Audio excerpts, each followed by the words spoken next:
रावण ने माता पार्वती को क्यों मांग लिया भगवान शिव जी से? रहस्य जानकर चौंक जाएंगे। दोस्तों, कैलाश पर्वत की बर्फीली चोटियों पर जहां हवा में शाश्वत शांति की धुन गूंजती है और समय की गति थम सी जाती है, वहां एक ऐसी गुप्त घटना घटी थी जो देवलोक की गहराइयों में छिपी रह गई। यह कथा है महान राक्षसराज रावण की, जो ब्रह्मा के वरदानों से अजय था, वेदों का पंडित था, लेकिन उसके हृदय में छिपी एक वासना ने उसे पतन के कगार पर ला खड़ा किया। क्या आप जानते हैं कि रावण ने कैलाश पर भगवान शिव से ऐसा वरदान मांगा जो न केवल उसकी किस्मत बदलने वाला था, बल्कि पूरे संसार को हिला देने वाला।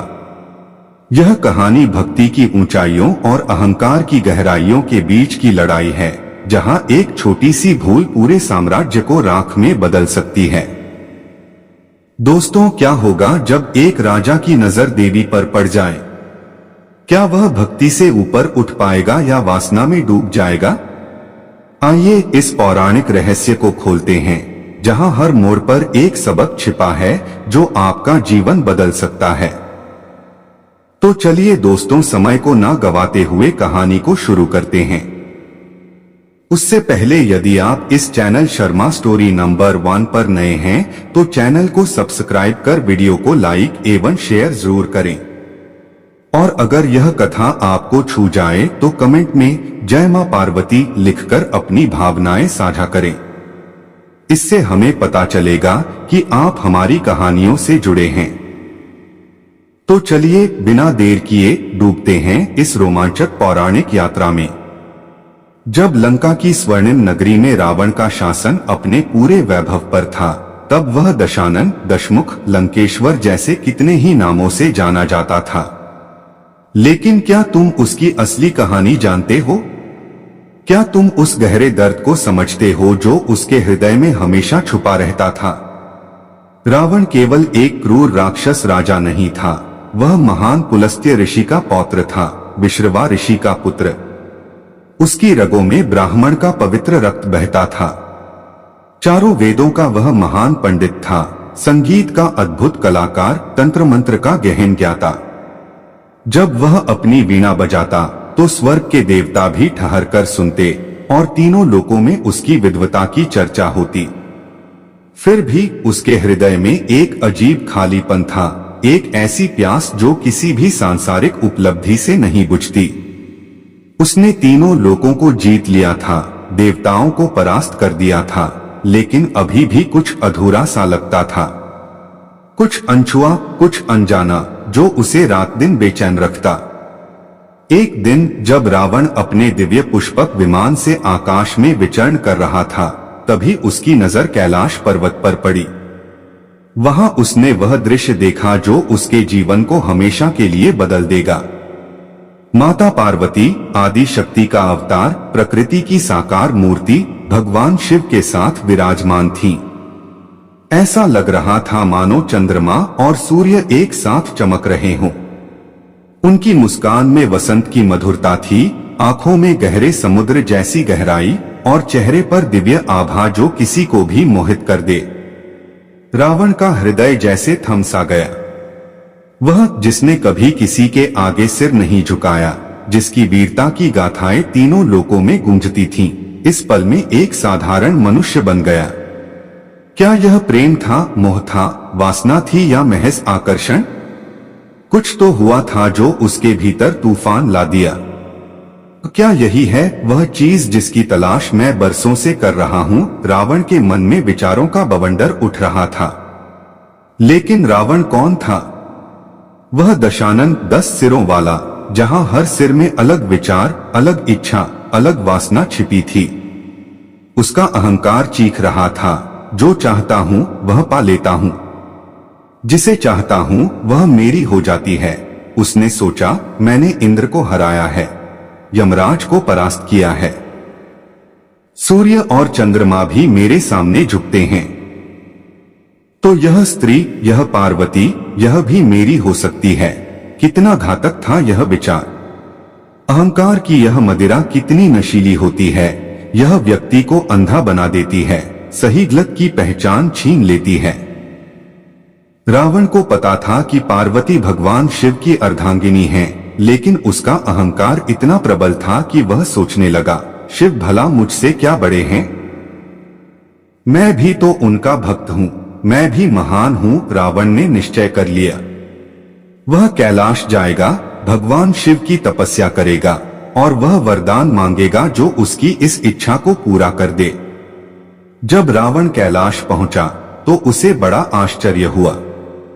द्वारपाल नंदी ने उसे रोक दिया। रुको लंकेश, भगवान शिव माता पार्वती के साथ एकांत में हैं। कोई उन्हें विघ्न नहीं डाल सकता। रावण का अहंकार भड़क उठा। मैं रावण हूं, मुझे कोई नहीं रोक सकता। उसकी आंखें लाल हो गईं, मुट्ठियां भिंच गईं। नंदी ने शांत स्वर में कहा, मैं जानता हूं आप कौन हैं महाराज, लेकिन नियम तो नियम है। रावण हंसा, लेकिन उसकी हंसी में कड़वाहट थी। मैं ही तो नियम हूं, जहां मैं हूं वहां मेरा नियम चलता है। और फिर रावण ने वह किया जिसकी कल्पना भी कोई नहीं कर सकता था। अपनी अपार शक्ति से, अपने विशाल हाथों से उसने पूरे कैलाश पर्वत को उठाने का प्रयास किया। यदि शिव मेरे पास नहीं आएंगे तो मैं ही इस पूरे कैलाश को अपने साथ ले जाऊंगा। रावण की आवाज में पागलपन था। कैलाश हिलने लगा, पर्वत कांपने लगा। देवता घबरा गए, माता पार्वती चिंतित हो गई। लेकिन भगवान शिव, वे मुस्कुरा रहे थे। वे जानते थे कि यह क्या है, यह तो केवल अहंकार का खेल था। शिव जी ने अपना बायां पैर का अंगूठा कैलाश पर रख दिया। बस केवल अंगूठा। और क्या हुआ? रावण, जो पूरे पर्वत को उठाने का प्रयास कर रहा था, वह पर्वत के नीचे दबकर चिल्लाने लगा, आह! बचाओ! यह कैसी शक्ति है? रावण की चीखें पूरे कैलाश में गूंजने लगी। इस दर्द में, इस पीड़ा में रावण को अपनी औकात का एहसास हुआ। उसे समझ आया कि वह कितना छोटा है उस शिव के सामने जिसे वह चुनौती दे रहा था। पर्वत के नीचे दबा हुआ, असहनीय पीड़ा में तड़पता हुआ रावण को अचानक एक दिव्य प्रेरणा हुई। उसके हृदय से, उसकी आत्मा से एक स्तुति निकली, वह स्तुति जिसे आज हम शिव तांडव स्तोत्र के नाम से जानते हैं। जटाटवीग्ल जल प्रवाह पावित स्थले गलेवलंब्य लंबिता भुजंगतुम मालिका मड्मड्मड्मनिनाद वड्मर्वय चकार चंडतांडवं तनोतु नः शिवः शिवम। कैसा था वह क्षण? रावण का गला भर आया, आंखों से आंसू बह रहे थे। दर्द था, लेकिन उससे कहीं ज्यादा पछतावा था। पहली बार उसे एहसास हुआ कि वह कितना गलत था, कितना अहंकारी था। उसकी स्तुति सुनकर, उसकी सच्ची भक्ति देखकर भगवान शिव का हृदय पिघल गया। वे प्रकट हुए। उठो रावण, तुम्हारी स्तुति से मैं प्रसन्न हूं। फिर रावण ने भगवान शिव के चरणों में अपना सिर रख दिया। उसकी आंखों में अब भक्ति थी, श्रद्धा थी। भगवान, मैं आपका दास हूं, आप जो चाहें वह दे सकते हैं। शिव जी मुस्कुराए। मांगो रावण, क्या चाहिए तुम्हें? और यहाँ आता है इस कहानी का सबसे महत्वपूर्ण मोड़। रावण के मन में फिर वही इच्छा जाग उठी जो उसे कैलाश तक लेकर आई थी। वह चाहता था कि सीधे सीधे माता पार्वती को मांग ले, लेकिन उसे पता था कि यह संभव नहीं। तो उसने चालाकी का सहारा लिया। प्रभु, मैं चाहता हूं कि आप मुझे वह दें जो आपको सबसे प्रिय है। शिव जी समझ गए। वे जानते थे कि रावण के मन में क्या है, लेकिन एक बार वचन दे दिया तो वह पूरा करना ही होगा। इधर माता पार्वती ने यह सब सुना। उनका हृदय व्याकुल हो उठा। वे जानती थीं कि रावण का असली मतलब क्या है। वे भगवान शिव के पास गईं। नाथ, आप जानते हैं कि रावण का मतलब क्या है? वह मुझे चाहता है। शिव जी ने माता पार्वती को सांत्वना दी। चिंता न करो प्रिय, मैं जानता हूं कि क्या करना है। रावण को जरूर वह मिलेगा जो उसने मांगा है, लेकिन वह नहीं मिलेगा जिसकी वह अपेक्षा कर रहा है। माता पार्वती को शिव जी की बात समझ नहीं आई। मतलब, धैर्य रखो, सब कुछ ठीक हो जाएगा। अगले दिन भगवान शिव ने रावण को बुलाया। रावण, तुमने जो मांगा था वह मैं दे रहा हूं। रावण की आंखों में चमक आ गई। उसे लगा कि अब माता पार्वती उसकी हो जाएंगी। लेकिन फिर शिव जी ने जो किया वह अद्भुत था। उन्होंने माता पार्वती को बुलाया, लेकिन वे माता पार्वती नहीं थीं। यह एक वृद्धा स्त्री थी जिसके बाल सफेद थे, चेहरे पर झुर्रियां थीं, पीठ झुकी हुई थी। यह है वह जो मुझे सबसे प्रिय है, शिव जी ने कहा।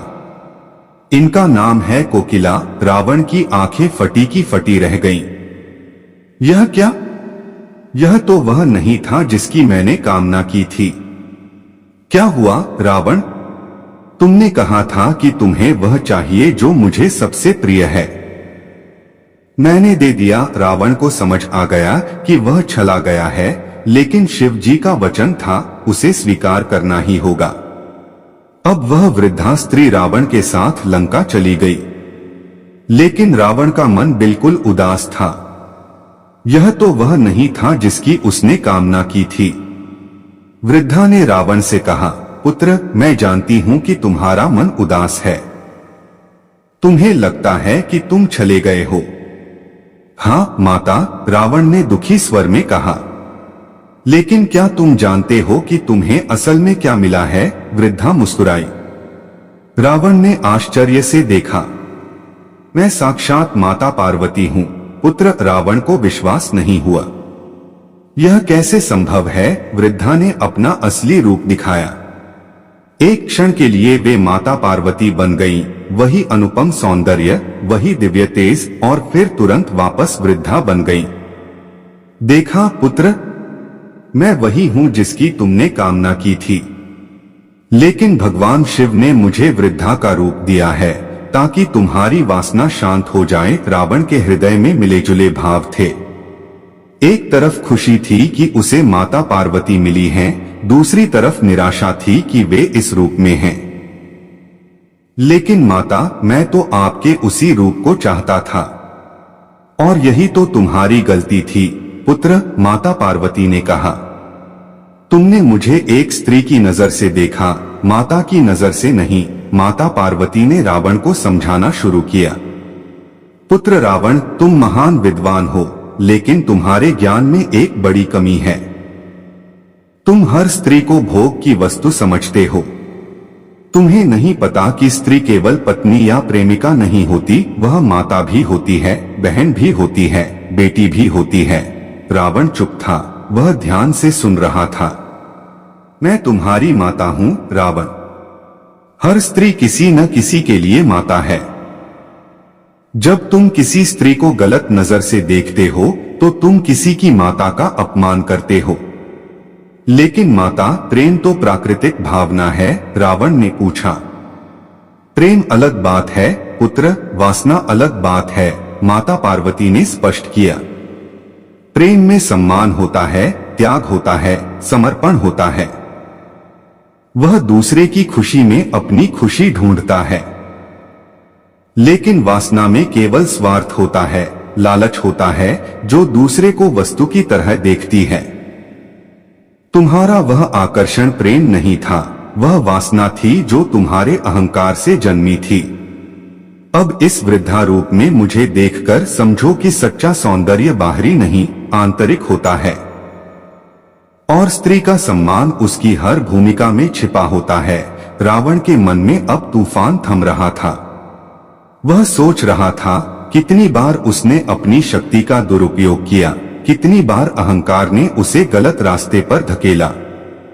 दोस्तों, एक तरफ माता पार्वती की बातें रावण की अंतरात्मा को झकझोर रही थीं, उसे उसके अतीत की गलतियों का आईना दिखा रही थीं। दूसरी तरफ उसका अहंकार अभी भी जीवित था, जैसे कोई पुरानी लौ जो पूरी तरह बुझने से इनकार कर रही हो। माता, मैं आपकी बात समझ रहा हूँ, रावण ने धीमे स्वर में कहा, लेकिन उसकी आवाज में एक हल्की सी कड़वाहट थी। लेकिन क्या मैं आपसे एक विनती कर सकता हूँ?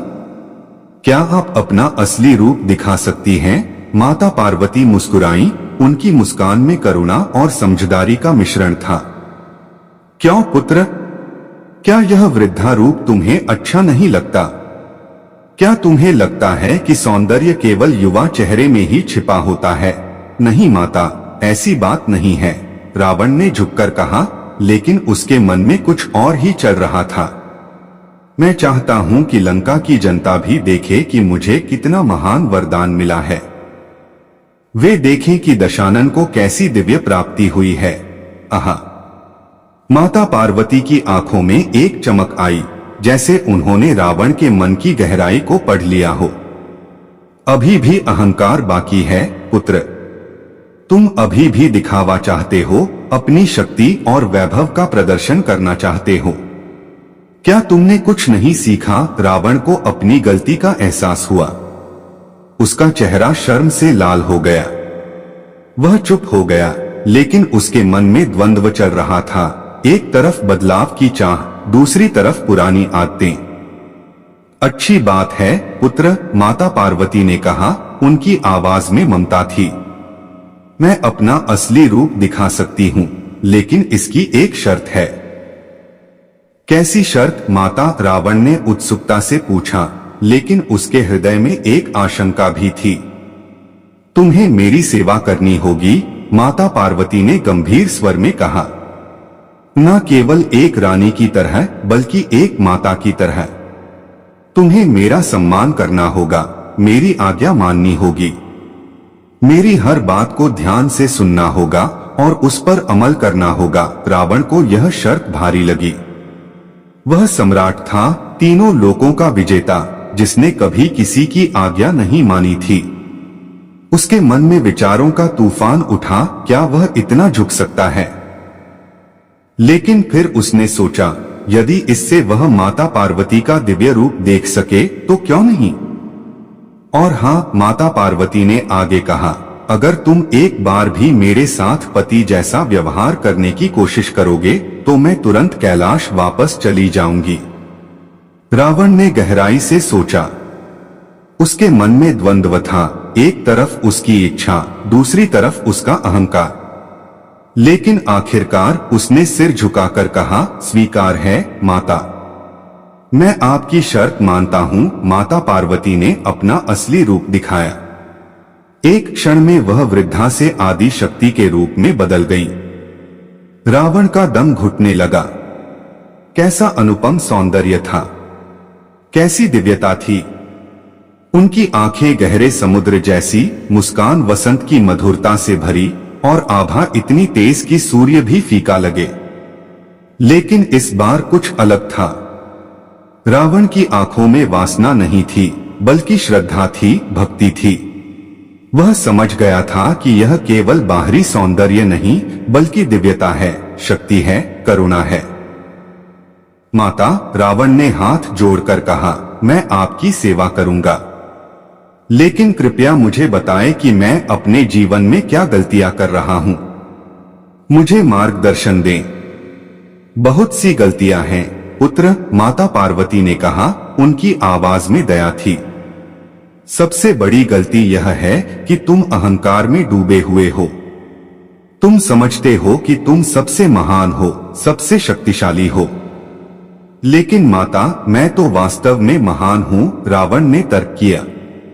मैंने देवताओं को हराया है, तीनों लोकों पर विजय प्राप्त की है। यही तो तुम्हारी गलती है रावण, माता पार्वती ने स्पष्ट किया। शक्ति होना अलग बात है, महान होना अलग बात है। शक्ति से तुम दुनिया जीत सकते हो, लेकिन महानता से तुम दिल जीतते हो। महानता में विनम्रता होती है, दया होती है, न्याय होता है। महीनों तक माता पार्वती ने रावण को सिखाया। उन्होंने उसे बताया कि वास्तविक महानता क्या होती है।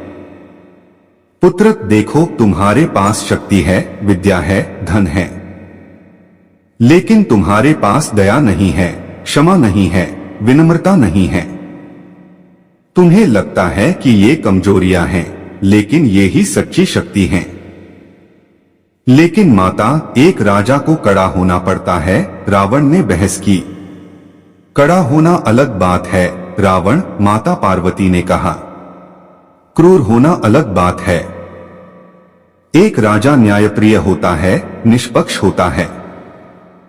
वह प्रजा की रक्षा करता है, उसका शोषण नहीं करता।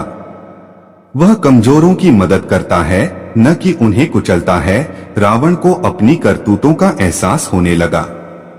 उसने कितने निर्दोष लोगों पर अत्याचार किए थे, कितनी स्त्रियों का अपहरण किया था, कितने युद्धों में निर्दोषों का खून बहाया था। उसके हृदय में पछतावा उमड़ने लगा। माता, मैं बदलना चाहता हूँ, उसने कहा, आंखों में आंसू भरकर।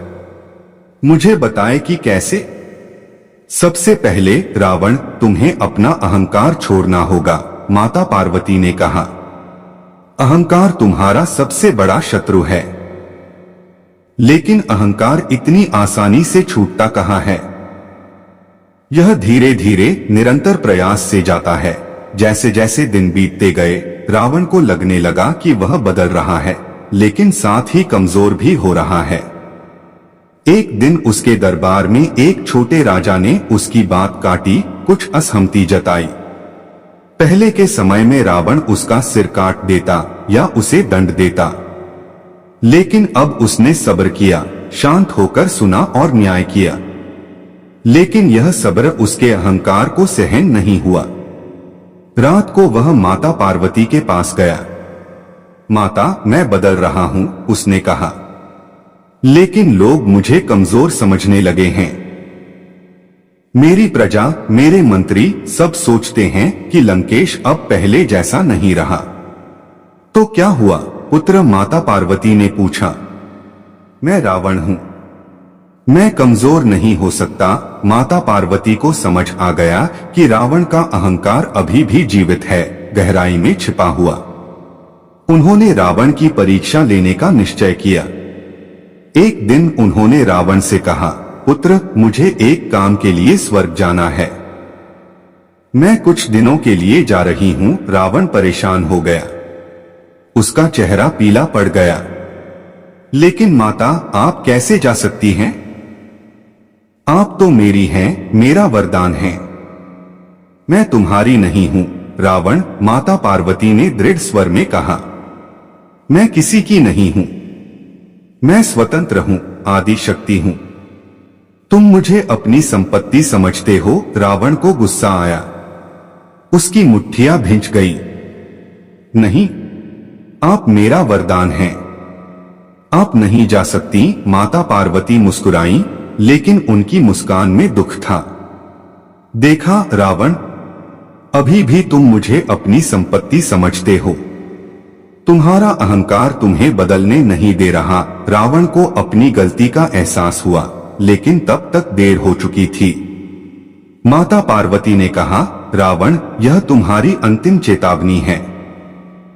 अगर तुम नहीं बदले तो तुम्हारा विनाश निश्चित है। कैसा विनाश माता? रावण ने घबराकर पूछा। तुम अपने ही अहंकार के कारण नष्ट हो जाओगे। तुम किसी स्त्री के कारण अपना सर्वनाश कर लोगे। रावण हंसा, लेकिन उसकी हंसी में व्यंग्य था। असंभव माता, मैं रावण हूं, कोई स्त्री मेरा सर्वनाश नहीं कर सकती। यही तो तुम्हारी गलती है पुत्र, माता पार्वती ने कहा। तुम अभी भी समझ नहीं रहे कि स्त्री की शक्ति क्या होती है। स्त्री कमजोर नहीं होती, वह शक्ति का स्रोत है, वह सृष्टि की रचयिता है। स्त्री की शक्ति, रावण ने व्यंग्य से कहा। स्त्री तो कमजोर होती है माता। माता पार्वती की आंखों में दुख आ गया। अब मैं जा रही हूं रावण, जब तुम्हें मेरी बातों का मतलब समझ आएगा तब तक बहुत देर हो चुकी होगी। दोस्तों, माता पार्वती वापस कैलाश चली गईं। रावण अकेला रह गया। उसके हृदय में एक अजीब सा दुख था, जैसे कोई खालीपन जो कभी न भरे। कुछ महीनों तक वह उनकी शिक्षाओं को याद करता रहा, उनके शब्दों को दोहराता रहा। लेकिन धीरे धीरे पुराना रावण वापस आने लगा। अहंकार फिर से सिर उठाने लगा। वो तो चली गई, रावण ने सोचा। अब मैं फिर से वही रावण हूँ जो पहले था, अजय, अहंकारी, लेकिन कहीं न कहीं उसके मन में माता पार्वती की यादें थीं, उनकी बातें थीं, उनकी चेतावनी थी। साल बीतते गए। रावण फिर से वही अहंकारी राजा बन गया। उसने फिर से अत्याचार करना शुरू कर दिया, देवताओं को सताना, निर्दोषों पर जुल्म ढाना। लेकिन कभी कभी रात के सन्नाटे में उसे माता पार्वती की आवाज सुनाई देती, रावण, तुम किसी स्त्री के कारण अपना सर्वनाश कर लोगे। कैसी बात है, रावण सोचता, कोई स्त्री मेरा क्या बिगाड़ सकती है। और फिर एक दिन उसने सुना सीता माता के बारे में। राजा जनक की बेटी, भगवान राम की पत्नी। कैसी सुंदर है यह सीता, किसी ने कहा था उसके सामने। अप्सराएं भी उसके सामने फीकी लगती हैं। उसका सौंदर्य दिव्य है, उसकी पवित्रता अद्भुत है। रावण के मन में फिर से वही भावना जागी जो कभी माता पार्वती के लिए जागी थी, वासना, आकर्षण, अहंकार। नहीं, रावण ने अपने आप से कहा, मैं फिर से वही गलती नहीं करूंगा। लेकिन अहंकार इतना शक्तिशाली होता है कि वह व्यक्ति को अंधा बना देता है। रावण भूल गया माता पार्वती की शिक्षाएं, भूल गया उनकी चेतावनी। वह सोचने लगा, सीता तो एक साधारण मनुष्य की पत्नी है, माता पार्वती तो देवी थीं। अगर मैं देवी को पा सकता था तो इस साधारण स्त्री को क्यों नहीं। और फिर उसने वह किया जिसकी वजह से उसका विनाश हुआ। उसने सीता माता का अपहरण किया, उन्हें लंका में कैद कर लिया। जैसे ही रावण ने सीता माता को लंका में कैदी बनाया, वैसे ही उसे माता पार्वती की आवाज सुनाई दी, देखा रावण, मैंने कहा था न कि तुम किसी स्त्री के कारण अपना सर्वनाश कर लोगे। रावण को पहली बार सच्चा डर लगा। उसे एहसास हुआ कि उसने भयंकर गलती की है। लेकिन अब तो तीर कमान से निकल चुका था। भगवान राम की सेना लंका की तरफ बढ़ रही थी। रावण ने अपने सलाहकारों से कहा, सीता को वापस कर देते हैं। लेकिन उसका अहंकार फिर से बोला, नहीं, मैं रावण हूं, मैं किसी के आगे झुकूंगा नहीं। जब भगवान राम का बाण रावण के हृदय में लगा तो उसके अंतिम क्षणों में उसे माता पार्वती का चेहरा दिखाई दिया। माता, रावण ने धीमे स्वर में कहा, मैं समझ गया, आपकी बातें सच थीं। माता पार्वती का चेहरा करुणा से भरा था। पुत्र, मैंने तुम्हें बचाने की कोशिश की थी, लेकिन तुमने अहंकार का साथ दिया। माता, क्या मुझे क्षमा मिल सकती है? रावण ने पूछा। उसकी सांसें थम रही थीं। हर आत्मा को क्षमा मिलती है पुत्र, माता पार्वती ने कहा, लेकिन पहले उसे अपनी गलतियों का फल भोगना पड़ता है। रावण की मृत्यु के बाद उसकी आत्मा को एहसास हुआ कि माता पार्वती ने उसे वरदान नहीं बल्कि एक अवसर दिया था, बदलने का अवसर, सुधरने का अवसर। लेकिन वह उस अवसर का सदुपयोग नहीं कर सका। उसका अहंकार उसका सबसे बड़ा दुश्मन साबित हुआ। मृत्यु के बाद रावण की आत्मा भटकने लगी। वह माता पार्वती से मिलना चाहती थी, उनसे क्षमा मांगना चाहती थी। जब वह कैलाश पहुंची तो माता पार्वती ने उसे देखा। उनकी आंखों में अभी भी करुणा थी। माता, रावण की आत्मा ने कहा, मैं समझ गया हूं कि मैंने कितनी बड़ी गलती की है, मुझे क्षमा करें। माता पार्वती ने कहा, पुत्र, अब तुम्हें पता चला कि अहंकार और वासना कितने घातक होते हैं। जाओ, अपनी यात्रा पूरी करो, एक दिन सब ठीक हो जाएगा। तो दोस्तों, यह थी रावण और माता पार्वती की रहस्यमय कहानी, एक कहानी जो बताती है कि अहंकार कितना विनाशकारी होता है और कैसे एक अवसर गंवाने से जीवन का अंत हो जाता है। यह कहानी हमें सिखाती है कि सच्ची शक्ति विनम्रता में है, दया में है और स्त्री का सम्मान जीवन का मूल आधार है। तो दोस्तों, मैं आशा करता हूं कि आपको यह कथा पसंद आई होगी। और यदि आप इस चैनल शर्मा स्टोरी नंबर 1 पर नए हैं तो चैनल को सब्सक्राइब कर वीडियो को लाइक एवं शेयर जरूर करें। साथ ही कमेंट बॉक्स में हर हर महादेव एवं जय मां पार्वती जरूर लिखें। धन्यवाद।